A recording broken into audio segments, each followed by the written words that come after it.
Hello दोस्त, आप सबको स्वागत है अपने यूट्यूब चैनल अखंड भारत एजुकेशन प्लेटफॉर्म पे। कल हम लोग जो पढ़ चुके थे हम लोग यहाँ तक क्या किए थे पढ़ चुके थे कि रुद्र दामन के जूनागढ़ अभिलेख में गुजरात से जानकारी मिलती है। एक जूनागढ़ अभिलेख जिसे क्या किसकी गुजरात की जानकारी मिलती है कि चंद्रगुप्त मौर्य के राज्यपाल पुष्य गुप्त ने सरकारी खर्च से गुजरात के सौराष्ट्र में सुदर्शन झील बनवाई थी। ठीक है, इसकी जानकारी किससे मिलती है? तो जूनागढ़ अभिलेख से। कौन? रुद्र दामन के जूनागढ़ अभिलेख से मिलती है। ठीक है, आप लोगों को साथ ही साथ ये भी बता दिए थे कि जो चंद्रगुप्त मौर्य थे उनका विस्तार कहाँ, जो पश्चिम विस्तार की जानकारी मिलती है कौन से अभिलेख से? रुद्र दामन के जूनागढ़ अभिलेख से चंद्रगुप्त मौर्य जो पश्चिमी विस्तार था ना उसका भी जानकारी मिलती है। तो चलिए आज हम लोग आगे चलते हैं कि हम लोग आगे क्या क्या पढ़ना है। ठीक है, आइए देखते हैं देखिए इसमें है मौर्य वंश के बारे में सर्वाधिक जानकारी चाणक्य की पुस्तक अर्थशास्त्र से मिलती है।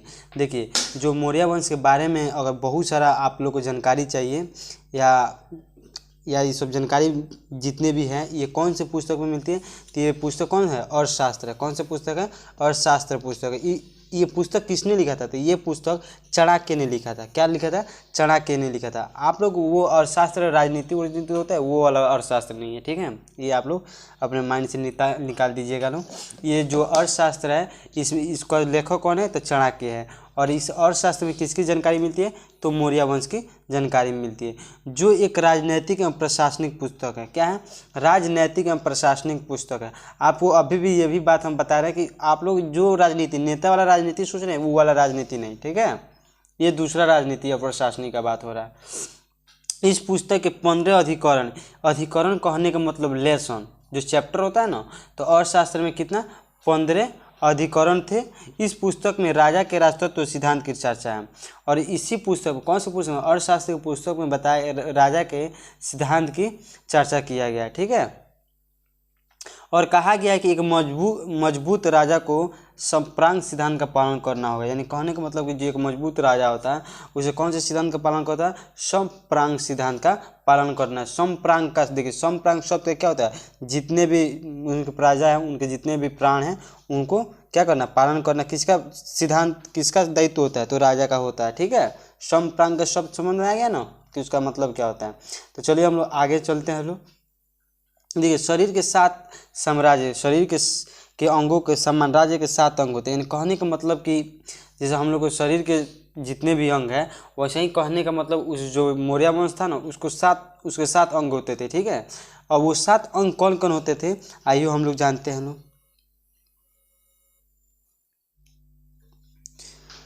देखिए पहला राजा स्वामी, क्या हुआ? शीर्ष, यानी राजा स्वामी उसको शीर्ष, यानी हम लोग जैसे हेड बोला जाता है जो राजा स्वामी कौन? जो राजा होता था वो क्या था? सबसे शीर्ष होता था। और जो मंत्री होते थे वो क्या होते थे? आँख होते थे। क्या होते थे?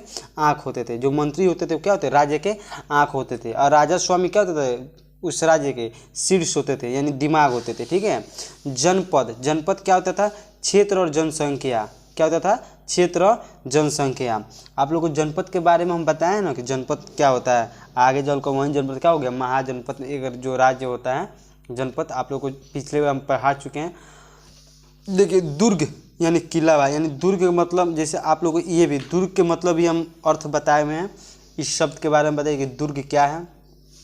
सिंधु सभ्यता में बताएं दुर्ग का मतलब कि जो चीज़ किलाबंदी कर दिया जाता है यानी घेर दिया जाता है उसको दुर्ग के नाम से जाना है, उसको दुर्ग बोला जाता है। ठीक है, जैसे आप लोग सरकारी स्कूल देखे होंगे, सारा सरकारी स्कूल क्या कहते हैं? चारों तरफ से बाउंड्री से घेर दिया था तो क्या हो गया? दुर्ग हो गया, ये किलाबंदी हो गया। तो दुर्ग का अर्थ क्या होता है? किलाबंदी, किला बांह। ठीक है, देखिए कोष धनुक, जो कोष धनुक का मतलब क्या होता है?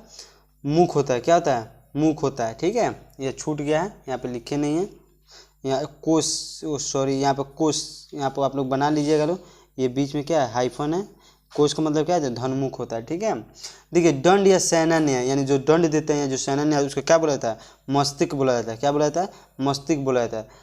ठीक है, देखिए आप लोग ये हेड दूसरा हो गया यानी सबसे ऊपर, इसके बीच में जो रहता है उसको क्या होता है? मस्तिष्क। और मित्र जो होते हैं क्या होते हैं? सहयोगी कान। क्या होते हैं? सहयोगी कान। मित्र जो होते हैं सहयोगी कान, यानी कान क्या करते हैं? कोई बात इधर उधर बताते हैं। ठीक है, चलिए आगे चलते हैं। तो देखिए, चाणक्य को विष्णुगुप्त या कौटिल्य भी कहते हैं। ये तक्षशिला के ब्राह्मण थे और तक्षशिला विश्वविद्यालय के आचार्य थे। आपको शुरुआत ही जब हम बता रहे थे इंट्रोडक्शन, उसी में आप लोग को इसके बारे में बता दिए थे कि जो चाणक्य थे उसको किस नाम से, कौटिल्य के नाम से भी जाना जाता और विष्णुगुप्त के भी नाम से जाना जाता था। और वे क्या हुए थे, तक्षशिला के क्या हुए थे, एक ब्राह्मण थे और उस ब्राह्मण के साथ साथ विश्वविद्यालय के भी आचार्य भी थे। ठीक है। महावंश टीका में उल्लेख मिलता है कि आचार्य तक्षशिला के एक ब्राह्मण थे। ठीक है। इसमें तो हम दोनों बताएं, मन एक पुस्तक है, उस पुस्तक का नाम क्या है, महावंश। क्या नाम है, महावंश टीका। ठीक है। उस पुस्तक में बताया गया कि जो चाणक्य थे वो तक्षशिला क्या थे, एक सिर्फ ब्राह्मण थे। क्या थे, सिर्फ ब्राह्मण थे। तो जैसे आप लोग को एग्जाम अगर क्वेश्चन आ जाएगा कि महावंश किस पुस्तक में बताया गया है कि चाणक्य और तक्षशिला के ब्राह्मण थे, तब महावंश टीका में। ठीक है। चाणक्य को भारत का मैकियावेली कहा जाता है। यानी जो चाणक्य थे वो भारत का क्या बोला जाता है, मैकियावेली भी कहा जाता था। किसको, चाणक्य को, भारत का। ठीक है। देखिए, चाणक्य के पिता का नाम क्या था, गुणी था। चाणक्य के पिता का नाम क्या था, गुणी था। आ जाएगा क्वेश्चन, जैसे क्वेश्चन डायरेक्ट एग्जाम में पूछ सकता है कि चाणक्य के पिता का नाम क्या था, तो चाणक्य के पिता का नाम क्या था, गुणी था। ठीक है। चाणक्य ने अर्थशास्त्र नामक ग्रंथ की रचना की है। इससे हमें मौर्य साम्राज्य के राजनीतिक गतिविधियों की जानकारी मिलती है। जो चाणक्य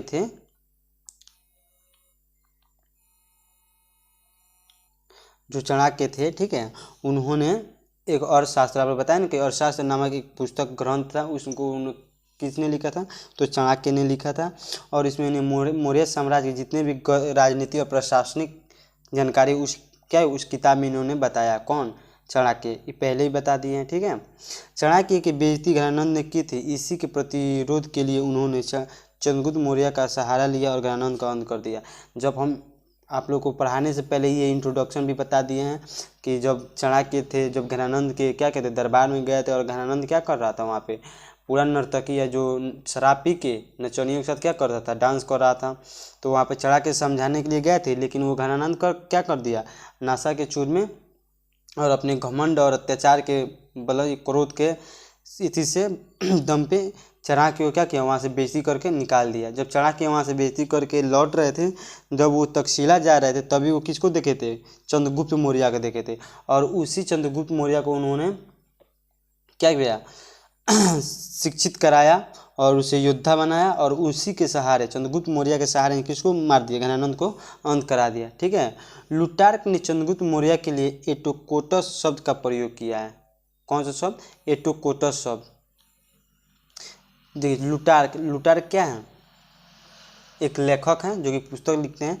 तो लुटार्क ने चंद्रगुप्त मौर्य के लिए कौन सा शब्द, एटोकोटस शब्द का, एग्जाम में पूछ देगा कि एटोकोटस शब्द से किसे जाना जाता है, तो चंद्रगुप्त मौर्य को। ये शब्द किसने यूज किया था, तो लुटार्क ने। किसके लिए, तो चंद्रगुप्त मौर्य के लिए। ऐसे इससे बहुत सारा क्वेश्चन बन सकता है। ठीक है।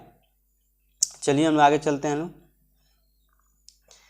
देखिए, जस्टिन ने भी एक और भी लेखे थे, जस्टिन, उन्होंने भी चंद्रगुप्त मौर्य के लिए सेंड्रोकोटस शब्द का उपयोग किया था। कौन सा, सेंड्रोकोटस। ठीक है। किसने, तो जस्टिन ने। किसके लिए, तो चंद्रगुप्त मौर्य के लिए। ठीक है।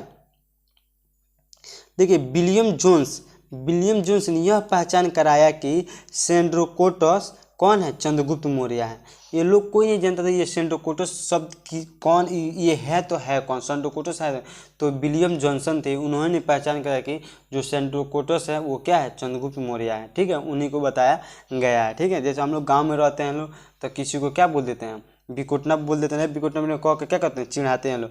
अब कोई अनजान आदमी आता है तो नहीं समझ पाता कि भाई ये किसको बोल दिया था, तो उसको बताया जाता है कि जो है ना ये रामू को हम लोग क्या बोलते हैं, बिकोटना, तो वो समझ जाता है ओ इसका नया नाम करता है, मतलब जैसे हम लोग चिढ़ाते हैं लोग। तो वैसे ही क्या कहते हैं, विलियम जोन्स भी थे, उन्होंने विलियम जोन्स क्या कहते हैं, सेंड्रोकोटस शब्द क्या कहता है, पहचान कराया था कि यही चंद्रगुप्त मौर्य है। ठीक है।